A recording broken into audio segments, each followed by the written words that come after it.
میری بھانجی عائشہ کے لیے دعا کریں کہ اس کو اللہ کینسر سے شفا دے۔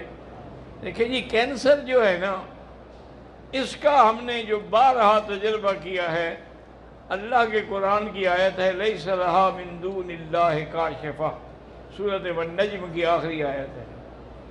اس کو 1001 دفعہ پڑھ کے کسی بڑے ڈول پانی پہ دم کر کے رکھ لیں، وہی پانی استعمال کیا جائے تو انشاءاللہ جب وہ ختم ہو پھر اسی طرح ایک اور ڈول تیار کریں، انشاءاللہ تیسرے اس پہ بالکل کینسر ختم۔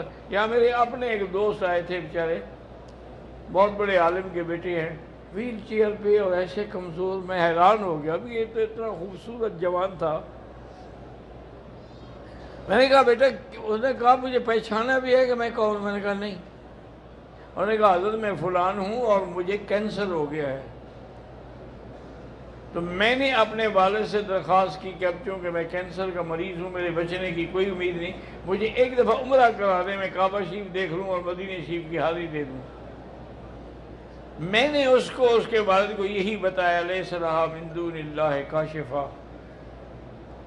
وہ تشریف لے گئے اور 15-20 دن مدینے میں رہے۔ واپس جب آیا تو ویل چیئر کے بجائے وہ چل رہا تھا ماشاءاللہ۔ میں نے کہا یار تمہاری ویل چیئر، کہتا نہیں وہ گئی مدینہ منورہ کے بڑے ہسپتال میں ٹیسٹ کرنے کا، تمہیں کینسر ہے ہی نہیں، جس نے کہا تھا تمہیں کینسر ہے جھوٹ بولا تھا اس نے۔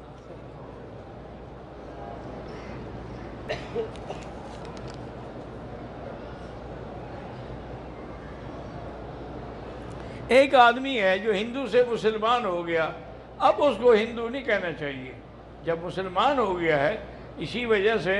تو ایک دفعہ حضرت بلال روتے ہوئے حضور کی خدمت میں آئے اور کہا کہ یا رسول اللہ، ابو بکر نے مجھے کہا ابن امت السودا، کالی باندی کے بیٹے۔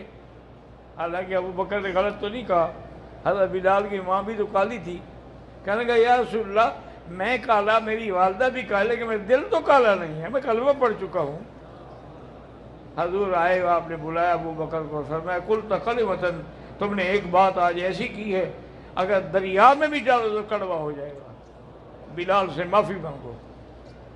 آپ نے بلال سے معافی مانگی اور پھر ساری زندگی سیدنا بلال، سیدنا بلال، سیدنا کے بغیر کہتے نہیں تھے۔